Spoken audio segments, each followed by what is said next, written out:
Rosalie vient d'un projet qui est initié par Saïda Mesgueldi, qui est une metteur en scène, une grande amie qui est morte en décembre. Elle voulait faire un spectacle où les ateliers qu'elle faisait avec les femmes, en fait, parce qu'elle a toujours travaillé avec beaucoup de femmes, avec pas mal d'ateliers en amont de ses spectacles, même quand elle faisait des spectacles avec des professionnels. Et elle voulait, là, cette fois-ci, l'idée c'était de les amener jusqu'à réaliser un spectacle à part entière, comme des professionnels, avec des amateurs.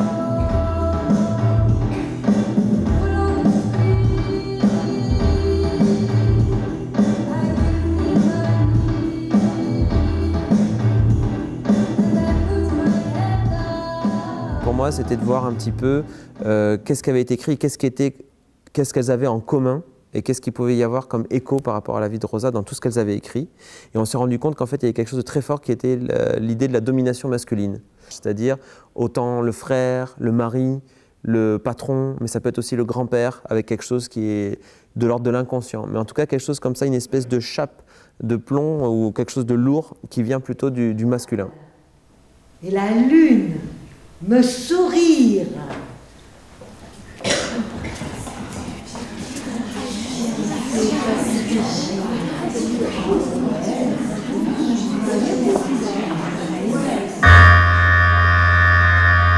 Dispersion. Je rappelle que les rassemblements sont formellement interdits.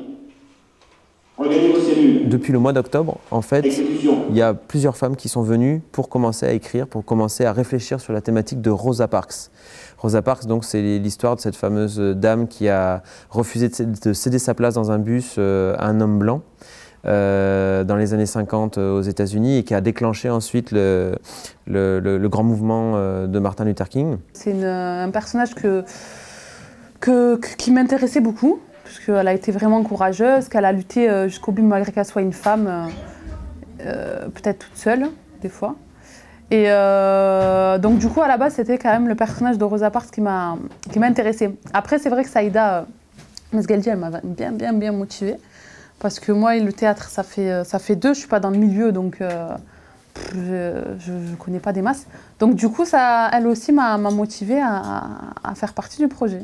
Le geste que Rosa a fait, le jour où elle a refusé de monter par derrière dans le bus, quelle est la part de Rosa en nous?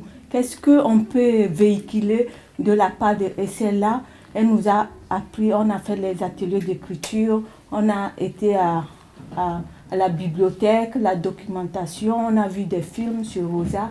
Et là, moi, je me suis dit, voilà, j'ai eu ma part de problèmes aussi. Donc, si on reste, on ne dit rien, on ne fait rien, on restera toujours dans les mêmes problèmes. Donc, il faut oser dire non.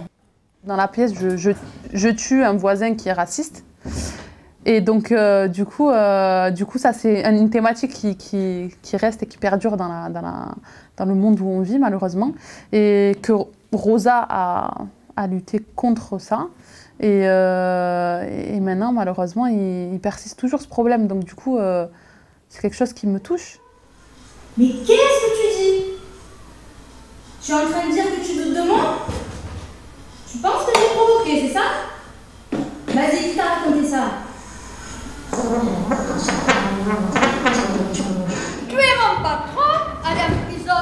Ben voyons, c'est ridicule, hein? Toi, Rosa, t'aurais fait quoi? 13 femmes sur un plateau, ça m'a plu. Voilà. Ça m'a plu.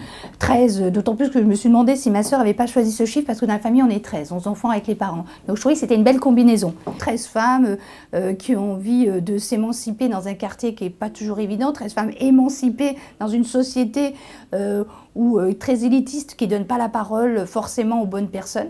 Je trouvais que c'était mettre 13 femmes en valeur de ce gabarit-là. Moi, j'ai vraiment pas été déçue du résultat, au contraire. Pour ma sœur, ce projet était un peu une plaque tournante de son travail. Après Avignon, elle avait envisagé de revisiter un peu son travail. Donc c'était ces 13 femmes allaient amorcer un autre visage à son travail.